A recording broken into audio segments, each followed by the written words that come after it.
Be strong and courageous. Do not be afraid, for the Lord your God is with you wherever you go. It might surprise you how often I get asked really deep questions. Just this week I was asked, where is God with all that is going on right now in the planet? Like, is this really punishment or just a time to come closer to God? You know, some religious folks are saying that this coronavirus is a punishment. Pat Robertson says it's punishment for abortion. Hulk Hogan compared the pandemic to the plagues of Egypt and suggested that we don't need a vaccine. Pennsylvania State Representative Stephanie Borowitz called the virus a punishment inflicted upon us for our presumptuous sin. There are some saying that the coronavirus is a sign of the end times. Anne Graham Lotz, Billy Graham's daughter, said, Jesus warned us that at the end of time there would be pestilences.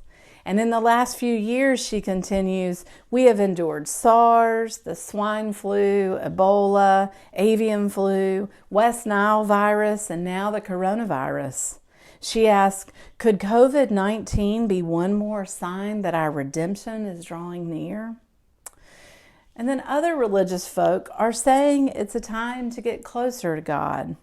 Muslim leader Omar Ricci preached a sermon, Thank God for the Coronavirus, where the message was, thank God for the reminder that we are not in control and must be dependent on God.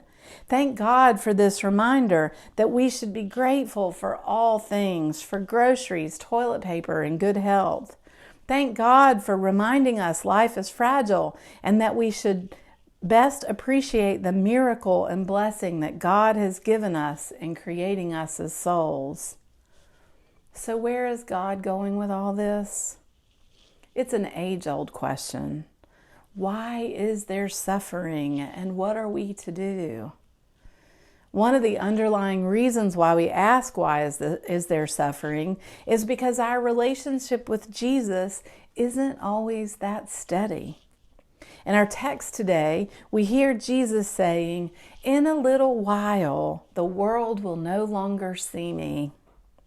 Jesus seems to play a game of peekaboo with his disciples. And sometimes our relationship with Jesus feels a little bit like peekaboo too.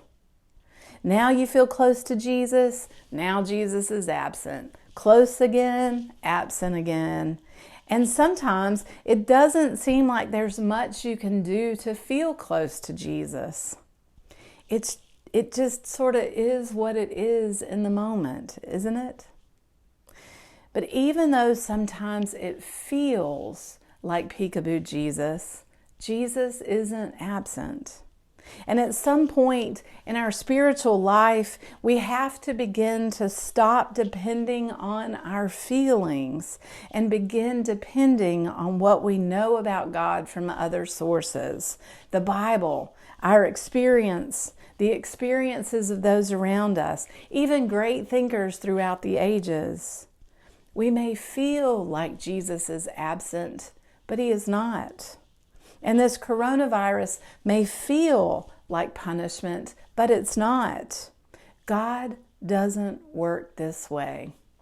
William Sloane Coffin said, there is more mercy in God than sin in us. Julian of Norwich, who lived through the Black Plague, said, there is no anger in God. Maybe our thoughts of an angry God come more from the projection of our own anger. And the idea that Jesus is coming back someday and that all of this will end, well, yes, maybe Jesus will come back one day. He's told us that he will return. But I expect that he will come back in the same way that he came the first time, full of love and forgiveness. Let's not waste time interpreting signs from the book of Revelation. That book is about what was happening then, not now.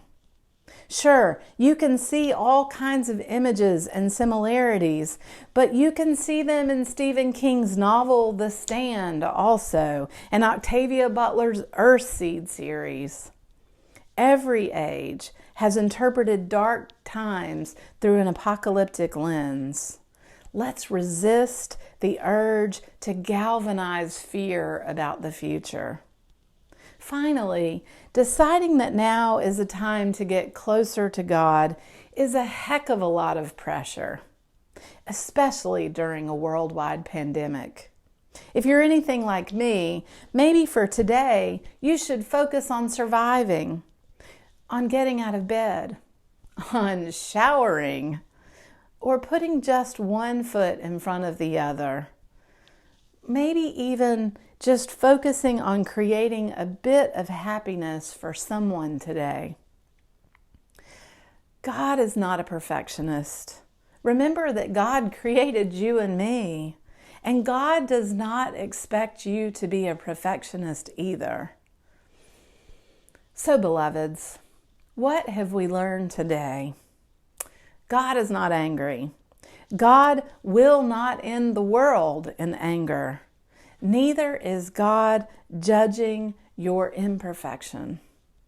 To quote William Sloane Coffin, God provides maximum protection. No, let me rephrase that. Let me say it again. God provides minimum protection, maximum support. Support to help us grow up, to stretch our minds and our hearts until they are as wide as God's universe. Lean into God's love, which accepts you, comforts you, restores you, and forgives you. Trust that it is there, even when you can't feel it. And trust that God is not seeking your striving now, just walking alongside you with no expectations, loving you, holding you, caring for you. Amen? Amen.